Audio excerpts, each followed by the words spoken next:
Long awaited, but it came and passed. Yes, that is the state of football. Elections that, as usual, are a political process, but which has finally birthed a new FKF president in Hussein Mohammed. A new era in football leadership with lots of expectations. We dissect that for you and also go deep into the laws and regulations governing the FKF elections. That is coming up in our quick fire segment, where today we speak to the FKF Electoral Board Chairman, Dr. Hussein Owila. Steve Shitera on the Bundesliga trail will be seeking answers and the magic behind Bayern's stormy run in the domestic league. Not to forget Emmanuel's weekly feature, Know Your Sport. And of course, in England, United or the Devils are lost in the forest. Welcome to Sporty Monday, ladies and gentlemen. My name is Isaac Swila-Tijan, but first things first, Ziti Jimoi, a devil, is at the scoreboard. Ziti? Yes, as Swila has said, it's been 9 years. Now we have another leader for FKF here in Kenya. That is Hussein Mohammed, is now the president of the FKF in Kenya. And again, across the country, we have different people who are appointed or elected as NEC members. We'll be telling you who are they and from which county they will be representing football there. And back to you, Swila. Thank you, Ziti Jimoi there, of course. She will be breaking it down for you, the election results on the scoreboard. But first things first, to our interactive segment or the question of the day. Today we are asking you, what are your expectations of the new FKF president, Hussein Mohammed? What are your expectations of the new FKF chief, Hussein Mohammed, who was elected on Saturday? Start texting 22422, that's the SMS line, hashtag Sporty Monday. We are also on X, where you can tweet us at Isaac Swila, at Ziti Jimoi, at Jacob Isia, at Steve Shitera, at Citizen TV Kenya. And of course, we will be sampling your feedback during and at the tail end of this program. And as promised, in our quickfire segment, we will be speaking to Dr. Hussein Owila, who is already in studio, and of course, you want to look forward to that engagement. Hussein Owila is, of course, the FKF Electoral Board Chairman, and we'll be speaking to him shortly. And now to our top story. Hussein Mohammed has ascended to the presidency of the Football Kenya Federation, FKF, after bagging 67 out of 90 votes in a decisive elections that went down on Saturday at the Kasarani Indoor Arena. But with that victory, the hard work now begins for Hussein, as Steve Shitera now reports. All we're asking, election is on. Election is on. December 7th, 2024 was a day of reckoning for Kenyan football. Been in 2 elections, maybe 3. This is the one that kila Mkenya anataka kuwa ndani. This is the one that even those who are not normally in football wanataka kuwa ndani. The FKF presidential elections kicked off with the election of NEC members. 7, 8. And the results gave a strong pointer that the winds were sailing in the opposite direction, taking the incumbency candidate of Doris Petra and her running mate Nick Mwendwa by surprise. Na set example tena kuonyeshaje kukuwa president na kukuwa vice president tofauti tu hakuna. Mimi ukiniita president itakuwa sawa, ukiniita Nick itakuwa sawa, ukiniita vice president itakuwa sawa, ukimuita madam, sasa nimekuletea madam president. Ukimuita madam president, ukimuita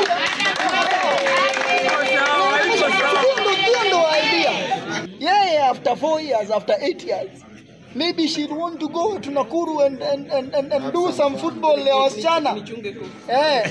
Mwendwa's attempt to cling on to the federation leadership, despite having served 2 terms, getting a hammer blow from the delegates after the NEC results swung in favor of Hussein Mohammed.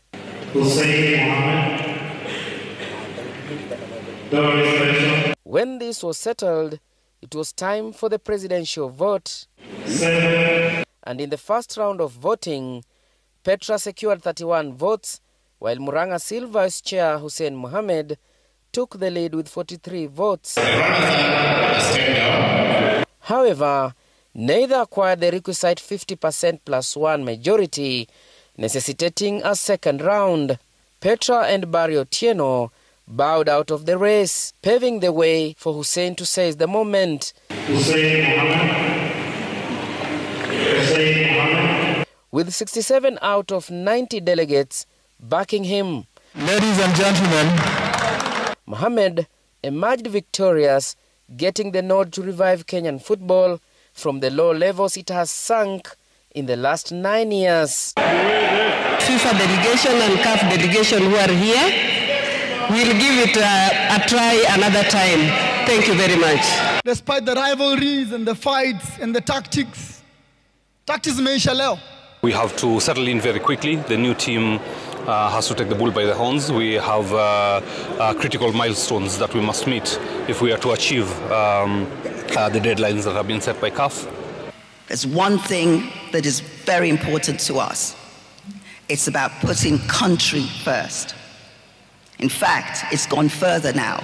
It's about putting the continent first. Hussein Mohammed, the Extreme Sports CEO, first made his attempt for the FKF presidency in 2011, but fell short, losing to Sam Nyamweya. This time, however, his calculations and strategy aligned. We have a proven track record, and I mean our history is open to everybody to research, and I can assure you that we intend to carry on in the same spirit to bring glory and to bring prosperity to this particular sport in the country. So I have no doubt the sponsors will come. We will, of course, seek strategic partners. Football has changed incredibly. The power of football, not just in monetary terms, because it's a hugely lucrative business now, but the power of football to bring about change, positive social change.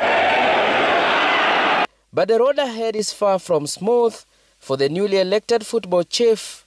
The expectations of football stakeholders are sky high, with his in-tray already overflowing. Kenya faces a tight deadline. The country must ensure its stadia are ready by December 31st, 2024 to meet requirements for hosting the African Nations Championship CHAN, which kicks off in February 2025. Beyond infrastructure, Mohammed will also have to address the future of the national coach engine Firat as Harambee Stars aim to reignite their FIFA World Cup qualifications campaign. Mohammed is also tasked with transforming Kenyan football, with Kenya preparing to co-host the 2027 Africa Cup of Nations alongside Tanzania and Uganda. His presidency will play a crucial role in shaping the sports legacy for generations. Steve Shitera for Sporty Monday, Nairobi. And of course, that story sums up the events at Kasarani Indoor Arena on Saturday that gave birth to the new FKF leadership. Steve, I'll start with you. You are the producer of that story. New dawn, new leadership. Fresh breath, because for the past 9 years, I must remind you, when Mzee Sam Nyamweya left FKF, that was in 2016, I've kept, and I'm repeating, that Kenya has never risen in the FIFA ranking beyond position 100. When Nyamweya left, he left at position 87. So for the last 9 years, I can say there have been good things, yes, but our football has really sunk to a level that we cannot easily qualify for AFCON when our neighbors Uganda and Tanzania are doing it so easily. Then it shows you that there has been a very, very big problem. And Hussein Mohammed, I think his election is really a big thing in Kenyan football. We wait and see what he will do. He does it right, the better for us. He takes a different direction, we will correct him, as we have always done to Nick Mwendwa. The only problem I've had with this federation, and I repeat, has been interaction with the people, interaction with the media. When is the last time you even saw the outgoing president address a very serious issue like why we are underperforming? Since he reinstated Engin Firat, we have never heard a statement from him. And when you are given a leadership position, you should be aware and know that you are doing it on behalf of Kenyans. You are not doing it on your own behalf. So, as journalists, as stakeholders, we have really had a very hard time with the federation that is outgoing. I'm only praying that the fresh breath we are having in football will keep going. And Hussein Mohammed has a very easy job because we are at ground zero. So his job is to start. I think that is a very easy job for him. He's nowhere at level 2, 3, or 4. You'll say that he's being challenged to soar high, but we are at ground zero. Get us started. Brenda, we are at ground zero, Steve believes, but basically, what does this mean for Kenya? This election was difficult because it has been delayed, first of all, you know, the numerous litigations we've had in court, but finally, Waswahili wanasemaje Shtera? Hayawi huwa. Yeah, I'm beyond elated that this happened because we have CHAN at stake. We have AFCON 2027 at stake. We needed to have put our house in order. The past 8 years have been painful. In as much as there have been good things, we don't take that away from the previous management. But we have been at the lowest we've ever been as a country when we should have really soared beyond where we were 8 years ago. So one thing that is obvious, you are as popular as you are before elections. But immediately you are elected, all the guns turn to you. Because yes, we were saying we want Hussein elected. Absolutely. We know he's qualified. But now that he has been elected, now it is him. The focus is on him to deliver that which made people believe that he was the change that you are looking for. I mean, it's easy campaigning. It may not have been easy for this particular reason because of the time constraint, the issue of there were no basic proper structures to lead us to the elections. We faced numerous challenges, ranging from structural or legislative challenges, given that you have a body that is going to elections, the body itself is not compliant with the Sports Act, there is litigation to it. It called for a lot of restraint, it called for a lot of wisdom, raining on all the stakeholders, just to make sure that this is done, because we were facing the FIFA deadline of you people have to have these elections within December. We are not going into 2025 without elections, and I'm really grateful that this happened. But the work proper now starts. Hussein has these 100 days to start off. And that is what I hope is going to happen. You see, the hard work starts, as Brenda says, and I agree. From the campaign now, reality dawns. This is what I promised. I now have to address this. And the entry is full. It's really overflowing. And look at it this way. There is CHAN, which is really facing a real threat of not being hosted here. There is AFCON 2027, which Kenya will be co-hosting alongside the neighbors.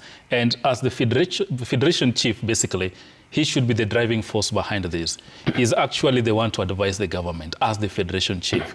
If it calls for boardroom lobbying, he's going to be the face of that. Probably from where you sit, what do you expect from Hussein in the next 100 days and probably in the next 4 years? Thank you. Let me first of all start by congratulating Hussein and Mariga because they won fair and square. And indeed, quoting one Dr. Hesbon Owila, because I was at the floor when the election was happening at Kasarani, he said in his speech before the voting started proper that the victory that will matter most is the integrity of the process. Sure. The integrity of the process of the election. And that is the biggest win, because when people go home knowing that it has been won fair and square, then there's no murmuring, there's no complaint. So congratulations to Hussein and Mariga, number one. Number two is to say that I want to differ a little with my brother Shitera and say that there is something to build on. And rightly so, I spoke to some of the members after the election, including him, and he accepted so. There is something to build on. Just to remind Shitera, for example, after the 2016 elections, which we covered also right from Kasarani, there was no office to go to. The office was a swimming pool near our stadium. Yeah. Now there is an office somewhere. So there's something to build. But importantly, Eswila, is the issues you have raised about the major issues. I pity Hussein for one thing, that he's coming at a time we are facing a very strict deadline of Chan, the facilities, and maybe because he was out, he had no say about lobbying. When I look at the landscape of the campaigns, Hussein appeared to have had a lot of political goodwill, even from the government and across the political landscape. And so I want to believe that that very support is going to manifest as far as lobbying for some of those things that we have missed before are concerned, especially to do with Chan, AFCON 2027. I'm not very optimistic about Chan, and knowing the deadline that we are facing of 31st December, but I want to believe from there much more can be done. I also don't want to appear to be pessimistic, because I know Waziri Murkomen this morning will be unveiling the local organizing committee. Actually, he's postponed that event. That's the development. And you see, they released an invite late last night that he's unveiling this committee that he had picked. And of course, it's good to have Musonye there based on his wide rich experience with continental football. But again, moments later, they sent an updated version postponing or cancelling that event.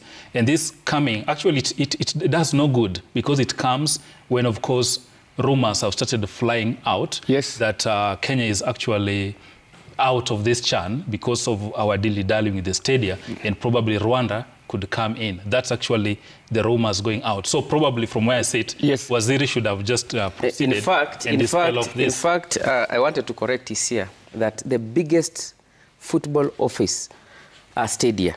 And if Nick Mwendwa was keen, he should have delivered at least, through his lobbying, as you say, at least one stadia. I will not mind. I will not mind an office at Kasarani. I will not mind an office at Nyayo National Stadium. You see, he put the cart before the horse. You need an office, yes, but the biggest office for football is a stadium. No, Swila, before I was distracted by Shitera, I think that one was not in the line of thought of what I was saying. I was talking about the issue of Chan. Nobody would blame Hussein and Mariga for anything, even if Chan is taken away, because they are just coming in. Although it would have been better if they started at a place where that we are going straight to Chan, because we had that opportunity. Now, the question of goodwill from the government and other people, I think that is something that Hussein needs to ride on. That's number one. Number two is that what Brenda said is very critical. There is the burden of the incumbent all the time, the moment you rise to leadership. Yes. So one key thing that I remember, because I interviewed Hussein personally on my radio show, that he said he wants to have the leagues back to private management, instead of having all the leagues done from Kananda House. We are waiting to see how that is going to take place. Now, he talked about the idea of, looking keenly to how we appoint coaches and even how we do our national teams. And I think that's where you need to start, because right now, sorry for cutting you short, we have a national team coach who is holding on to the job. He's telling us he's not been paid for 11 months. Nobody knows his contractual obligations. No one knows what the taxpayer owes him. I think that's actually the gray area he needs to start. That does not require intervention from any quarter. Absolutely. And that's why not require any science. That's why I'm saying that really everybody was like, Kenya had a very good chance of qualifying for AFCON 2025. We do not. And therefore, in the audit that we expect, maybe one of the big things that we are going to hear very soon maybe is a review of the contract. Maybe he has no details about the contract. And the moment he gets to know what the contract says about Firat, then we hear a big announcement. Essentially, to say this, Wheeler, that there is a lot of goodwill. I want to say this, and may it be remembered many years to come in Hussein's leadership. There is a lot of goodwill. What happens is that when people allow some football cartels to come around them, so that they form a wall like the Shira was talking about, you find a person who is very open to people, but after some few days, they can't even talk to people. Those cartels are always there. And there are people who always wait to see what is it there inside football that we can gain, regardless of the welfare of the game in general. So we request and we pray that this time round there's going to be very high level of sobriety, and the cartels will not be allowed to take over and take away the good cause that could be starting with Hussein and Mariga. Absolutely.